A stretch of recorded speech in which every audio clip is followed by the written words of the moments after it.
आलेला आहे.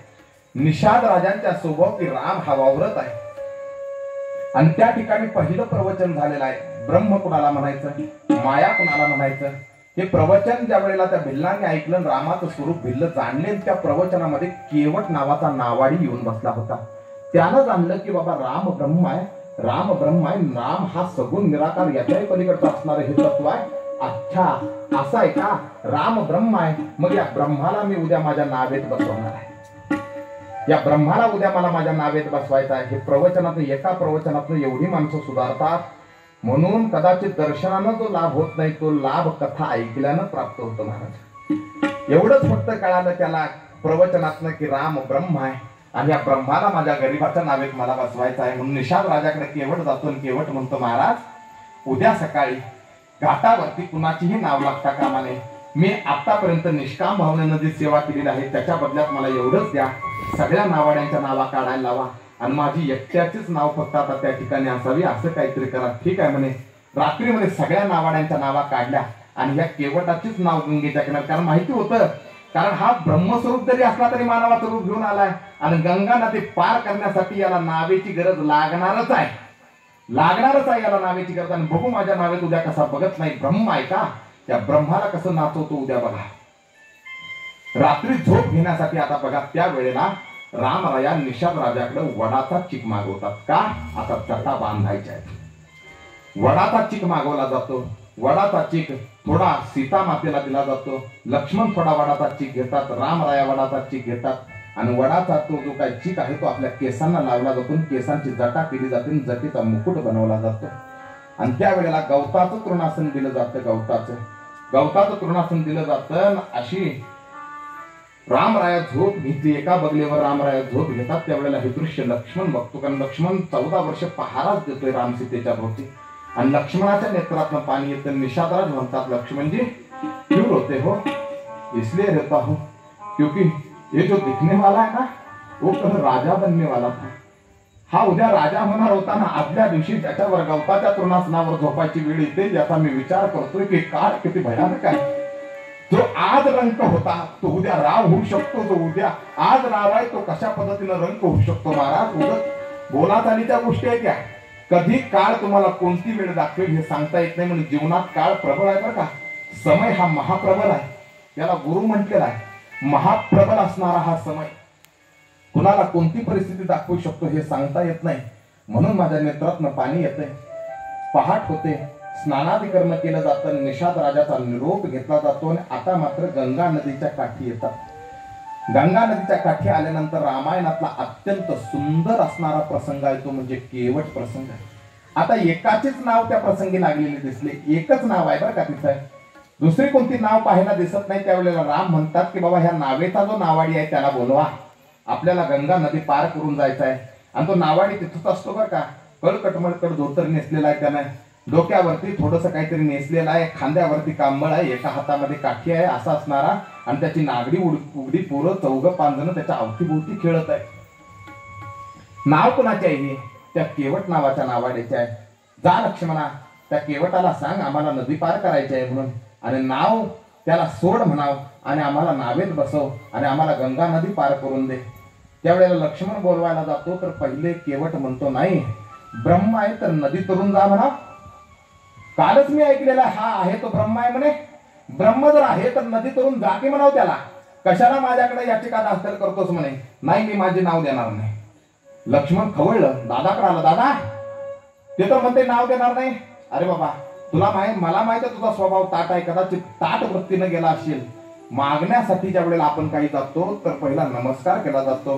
गरीब असला म्हणून काय झालं, त्याला नमस्कार कर आणि विनम्रतेनं विचार की तुझी नाव आम्हाला पाहिजे.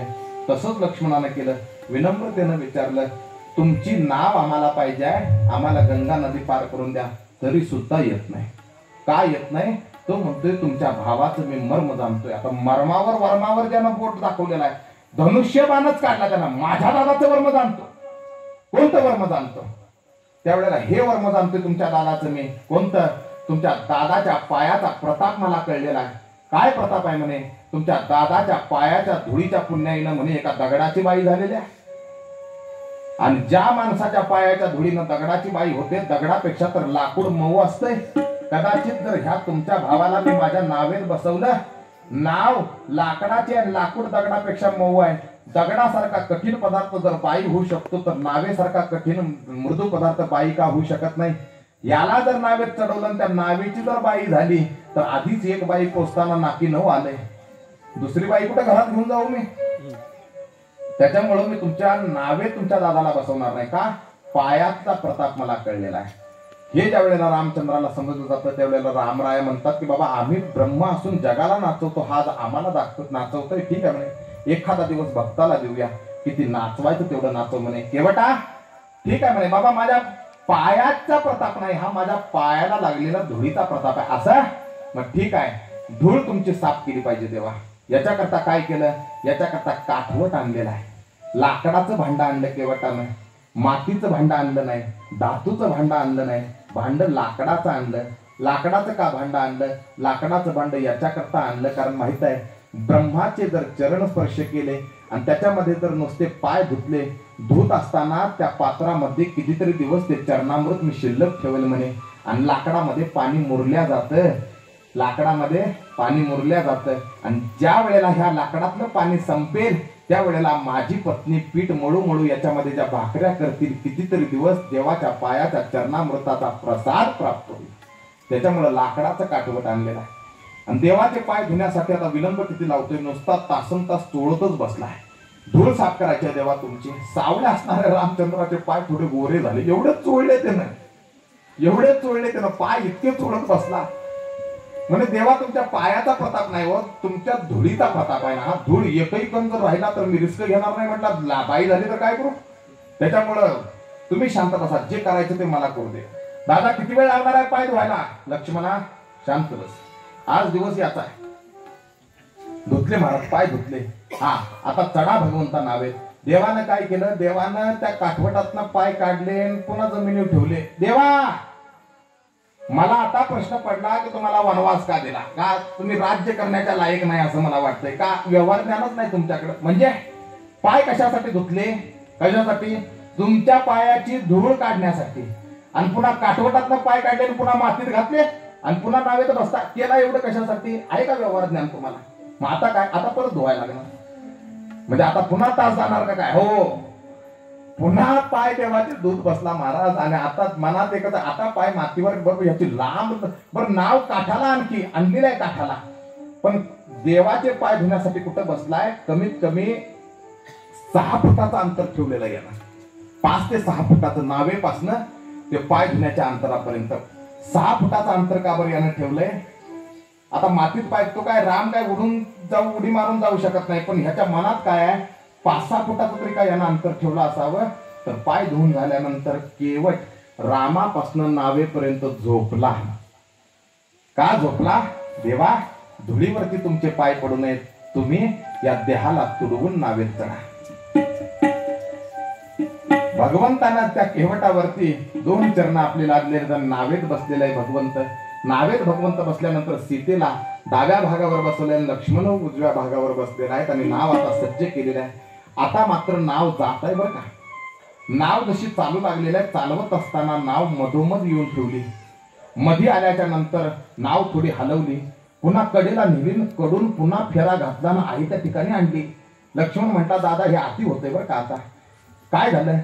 त्या ठिकाणी किनाऱ्यावर आपण जाण्यासाठी सज्ज आहे, किनाऱ्यावर उतरायला पाहिजे, तर किनाऱ्यावरनं नाव पुन्हा माघारी परतून आणली आणि आहे त्या काठावर आणली. त्या काठावरनं सुद्धा फिरवली, परत किनाऱ्यावर आणली. उतरणार एवढ्यात परत फिरवली, परत इकडच्या काठावर आणली, तिकडनं परत फिरवली, किनाऱ्यावर आणली. उतरणार तेवढ्यात परत फिरवली, इकडच्या काठावर आणली. रामराया म्हणतात बाबा केवटा काय प्रकार आहे? कशाला उगाच फेरे घालायला लागला आम्हाला? देवा 4-2 फेऱ्यात थकला का हो तुम्ही? आज भक्त देवाला नाचवतोय. काय म्हणतोय देवा? 4-2 फेऱ्यात थकला तुम्ही आमचा विचार करत नाही देवा. नाही विचार आमचा करत का? 4-2 फेऱ्यात तुम्ही थकता देवा. आम्हाला कितीचा फेरा दिलाय तुम्ही? 84 लक्ष येऊन संसार पडला गळा, हा कसा कलिशी पिळा. किती फेरा दिला देवा तुम्ही आम्हाला? अहो 84 लाख योनीचा फेरा दिला तरी आम्ही कटाळलो नाही देवा. 4-2 फेऱ्यामध्ये तुम्ही कटाळता देवा. अर्थात तुमच्यापेक्षा सुद्धा सामर्थ्य भगवंत आमच्यात आहे हे मला कळालेलं आहे. पुन्हा महाराज त्या फेरा हा फेरा तुम्हाला फेरा कळला पाहिजे, तुम्हाला जाणीव झाली पाहिजे की जीवाला छळलेल्याचा काय प्रताप होतो. जीवाला 84 लाखणीचा फेरा देता आणि स्वतःला 4-2 फेरे घालायला लागले नदीमध्ये, तर एवढे वैतागता तुम्ही. नाव बरोबर मधोमध आणली, मधोमध नाव आणल्याच्या नंतर नाव हलवायला लागली. केवट नाव हलवायला लागला आणि असा हलवतोय की जणू काय नावेतून खाली पडतोय का काय असं झालं. आता लक्ष्मण म्हणतात दादा सण होत नाही, बाणच काढतो याचा मुंडकं उडवतो. रामराय म्हणतात शांत बस, हे बदला घ्यायला आलंय. कशाचा बदला? हा कोण आहे माहितीये का? कोण आहे हा? कासवाच्या रूपात होता वैकुंठामध्ये, क्षीरसागरामध्ये कासवाच्या रूपात होता आणि याला रोजची सवय होती की माझं चरण चाखण्यासाठी तोंडात हा यायचा. रोज एक कासव यायचं आणि ते कासव विष्णू परमात्म्याचं पायाचा जो अंगठा आहे तो पायाचा अंगठा आपल्या मुखात घेऊन तासन तास त्या ठिकाणी बसायचं, चरणामृत प्राशन करायचं. आणि त्यावेळेला तू शेष आहेत ना, तुला हे सहन झालं नाही की देव माझ्यावर झोपतोय, पण याला काय सौभाग्य प्राप्त झालं, देवाच्या पायाकडे अजून माझं मस्तक कधी गेलं नाही आणि हे देवाचं पाय स्वतःच्या मुखात घेतंय आणि तू त्याच्यावर रागावला. रागानं तुझ्या नेत्रातनं जो क्रोध उत्पन्न झाला, तुझ्या नेत्रातल्या ज्वाळा तू विष ओकलं, त्या विषानं हा कासव त्या क्षणी मरण पावला होता. आणि तोच कासव आज बदला घेण्यासाठी आला. इथं तुझं काही चालणार नाही, इथं चालायचं ते आता याचंच चालणार आहे.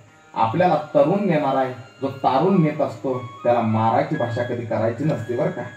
तार आपल्याला करता येत असतं तर आपण तारणारा कशाला बोलवला असता. हा तारून नेणार आहे म्हणून मारण्याची भाषा कदापि करायची नसती. लक्ष्मणा भात्यामध्ये पुन्हा बाण घाल. नाव हलवू लागला केवट, इतका जोरात नाव हलवतोय, पडावंसं वाटलं. त्याच वेळेला महाराज आता मात्र तोल सावरतोय.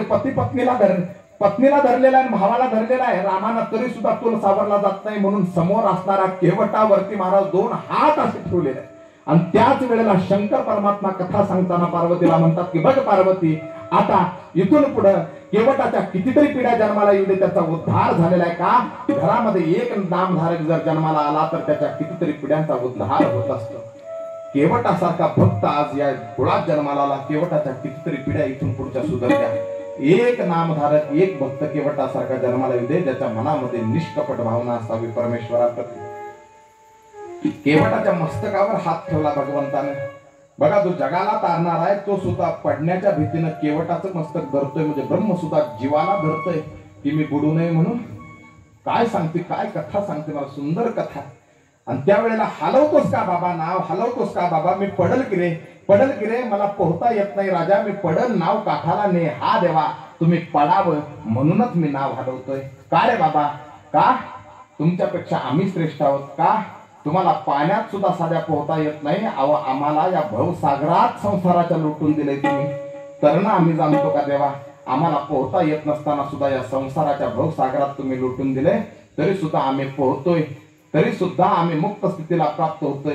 संसार आम्हाला माहिती नसताना सुद्धा संसार आम्ही तरून जातोय देवा. आणि तुम्ही साधं नावेतनं पडल्यावर पाण्यावरनं तरून जाऊ शकत नाही, याचाच अर्थ तुमच्यापेक्षा आम्ही श्रेष्ठ आहोत. सर्व ज्या काय आहे त्या लीला दाखवलेल्या आहेत. आणि आता मात्र दंडवत प्रणाम केवटाला केला की बाबा आता संध्याकाळ होत आहे. संध्याकाळच्या वेळेला एका दिवशी एका ठिकाणी तरी मुक्काम करू नये. आता मात्र शरयू नदीच्या किनार गंगा नदी आम्हाला पार करून द्या, आम्हाला पुढे चित्रकूटावरती जायचं आहे म्हणून विनवणी केली जाते. ना आता मात्र भगवंताच्या विनवणीला केवट मान देतो, काठावरती नाव येऊन पोहोचते. काठावरती नाव आली की आता भगवंता नावेचा आणि तुमचा आता संबंध येणार नाही म्हणून धुळीला तुमचे पाय लावा. पण याच्या आधीही केवट पुन्हा नावेच्या दिशेनं आडवा झोपला जातो. का झोपला जातो? अरे आता धुळीला पाय लागू दे की, आता त्या ठिकाणी धुळीला पाय लागत होता म्हणून झोपला होतास, आता मात्र का झोपलास? तर म्हणतो कदाचित उद्या जर मला कुणी विचारलं की तू ब्रह्म नावेत तरवून नेलस, कदाचित माझा अहंकार जागृत झालेला आहे तुम्हाला नावेत चढवत असताना, आणि हा अहंकार माझा तुडवा देवा. मगाशी मी भक्ती करता झोपलो होतो, पण नावेत तुम्हाला बसवून माझ्या मनात अहंकार जागृत झाला आणि हा अहंकार माझ्या मनात राहू नये याच्या करता देवा मला तुम्ही तुडवा. आता भगवंत पुन्हा त्याच्या अंगावरती पाय देतात आणि बाजूला होतात. तर आता देव सीतेकडे पाहू लागतात. का? यानं तरुण आणलेलं आहे बाई, आपल्याला काहीतरी द्यावं लागणार आहे. सीतेकडे पाहत असताना, कारण आता वल्कर वस्त्र धारण केलेले आहेत, उदासीन वेश आहे माझं, तू तरी अंगावरती काही अलंकार धारण करून आलेले आहे, सौभाग्य अलंकार तरी तुझ्याकडे आहेत आणि यातली कोणती तरी वस्तू दे म्हणून नाकातली नथनी सीता काढू लागते बरं का. कारण भाव समजला जातो, याचक म्हणून सीतेकडे पती पाहतो पत्नीकडे. काय वनवासी दृश्य असेल ते. पती पाहतोय पत्नीकडे की बाई याला काहीतरी द्यावं लागणार आहे, याला काहीतरी द्यावं लागणार आहे. काय माझ्याजवळ तर काय नाही, म्हणून माझी पत्नी म्हणून भाग हा तुझा माझ्या अर्ध्या हिस्स्यावर आहे, म्हणून आता तूच काय ती माझी आबरू राख. म्हणून नाकातली नथनी सीता काढू लागते. नथनी काढते, केवटाच्या हातात देत असते. त्यावेळेला केवटाचा धीर खचतो. धाय मोकळेपणानं केवट रडू लागतो, देवा काहीतरी प्राप्त करण्याच्या हेतून मी तुम्हाला नावेत बसवलेलं नाही. हा भाव माझा नाही देवा. आणि हे मंगल अलंकार, सौभाग्याचा अलंकार माते जर तुम्ही मला देत असाल तर मी पुत्र म्हणून घेण्याच्या लायक नाही देवा. जर तुम्हाला मला काही चीज द्यायचं असेल ना तर 14 वर्ष नाव मी इथंच बांधतो. कुठंतरी लाकडं तोडतो, कुणाच्या घरी बटीक म्हणून राहतो. आता पुन्हा नाव चालवणार नाही. ज्या नावेमध्ये भगवंत बसलेला आहे त्या नावेमध्ये मी पुन्हा आता जीवाला बसू देणार नाही. 14 वर्ष नाव इथंच बांधतो मी. माझ्या नावेचं संरक्षण करतो मी.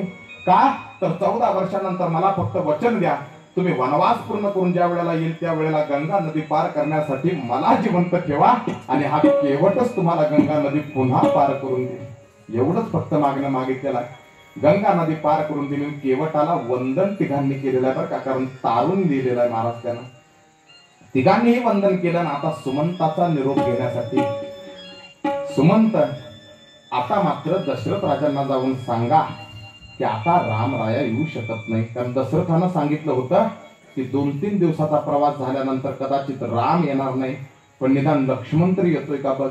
लक्ष्मणही जरी आला नाही तर सीतेसारखी कोमल चरण वनाच्या दिशेने जाता कामा नये. पण सुमंता रथ मात्र तसाच आणायचा नाही. रथामध्ये सीतेला तरी का असताना बसवून तो आणायचंच आहे. सीते तुम्ही तरी चला, नाहीतर मला वाटत नाही की दशरथ पुन्हा जिवंत राहतील म्हणून. दशरथानं सांगितलेलं आहे कुणाला तरी रथामध्ये बसवून आणा नाही. तिघं सुद्धा आम्ही धर्माचं पालन करण्यासाठी जाणार आहे म्हणून सुमंताचा निरोप घेतला जातो. सुमंताचा रथ आता रेता होतो. सुमंत घोड्यांकडे पाहतात त्यावेळेला घोड्यांच्या माना अशा डावीकडे महाराज झुकलेले असतात. का ज्या दिशेनं राम गेला त्या दिशेनं घोडे पाहत असतात. घोड्यांनी 3 दिवसापासून चारा खाल्लेला नसतो. 3 दिवस घोड्यांनी चारा खाल्लेला नाही. घोड्यांच्या नेत्रातनं अश्रू दळवळत असतात, अश्रू टिपकत असतात. त्यावेळेला जासु वियोग पिकल पशु ऐसे प्रजा मातु पितु जेव ही कैसे. ज्याच्या जाण्यानं जर जनावरांचे हे हाल झालेले आहेत त्याच्या जाण्यानं माता पित्याचे प्रजाजनांचे हाल काय झाले असतील. आणि मला त्यांना सामोरं जायचं आहे. रिकामा रथ घेऊन, पण रिकामा रथ दिवसा घेऊन जाऊ शकत नाही. म्हणून संध्याकाळच्या वेळेला रात्र झाल्याच्या नंतर सगळ्यांची दारं बंद झाल्याच्या नंतर रथ घेऊन जातो. म्हणून सुमंतानं संध्याकाळच्या वेळेला रात्रीच्या प्रसंगी रथ आणलेला, महाद्वारामध्ये रथ आलेला आहे. महाद्वारामध्ये रथ आल्यानंतर कौशल्या माता 3 दिवसापासून महाद्वारात तशीच उभी आहे. धरणीकडे पाहते, आकाशाकडे पाहते. अहो माय धरणी सांभाळावा कोदंड पाणी. सांगते की माझा राघव येतो वना तापू नको रे भास्करा. भास्कराला सांगते की बाबा माझा राघव वनाला येतोय, जास्त ऊन देऊ नकोस. धरणीला सांगते की जिथं जिथं माझा राघव वस्ती करेल तिथं तिथं त्याला पाणी देत जा. सूर्यवंशी नारायणा माझा राघव येतो वना सूर्यवंशी दिनकरा तापू नको रे भास्करा. सूर्य भगवंताला सांगते की तू आमच्या कुळाचं दैवत आहेस, त्याच्यामुळं तू ऊन जास्त त्रस्त करू नकोस. 14 वर्षाकरता माझ्या लेकरावरती छाया ठेव. अहो धरणी माय बहिणी सांभाळावा कुदंड पाणी. मी माझा पुत्र तुझ्या स्वाधीन 14 वर्षाकरता केलेला आहे. त्याला जिथं असेल त्या ठिकाणी पाणी देऊन त्याची तृप्ती भागव. मातेचे हे हाल आहेत. मातेला घेऊन, कौशल्या मातेला घेऊन दशरथाच्या सदनी ज्या वेळेला सुमंत जातात त्यावेळेला सुमंत प्रधानाला दशरथानं ज्या वेळेला पाहिलं त्यावेळेला सुमंत प्रधानाच्या दिशेनं दशरथ निश्चित पडलेल्या अवस्थेमध्ये असलेले वेगानं उठतात आणि सुमंताला मिठी मारण्यासाठी जातात. सुमंता नक्कीच तू माझा राम आणला असेल, नक्कीच आलाय ना, आलाय ना माझा राम. सांग माझा राम आलाय का नाही, सांग लक्ष्मण आलाय का नाही, सांग माझी वैद्य ही माझी सुनबाई आली का नाही. पानावलेले डोळे सुमंताचे सांगतात की तिघांपैकी राजे कुणी सुद्धा आलेलं नाही, कुणी सुद्धा आलेलं नाही. हे ज्या वेळेला दशरथाला कळतं त्यावेळेला आता दशरथाचा धीर खचतो.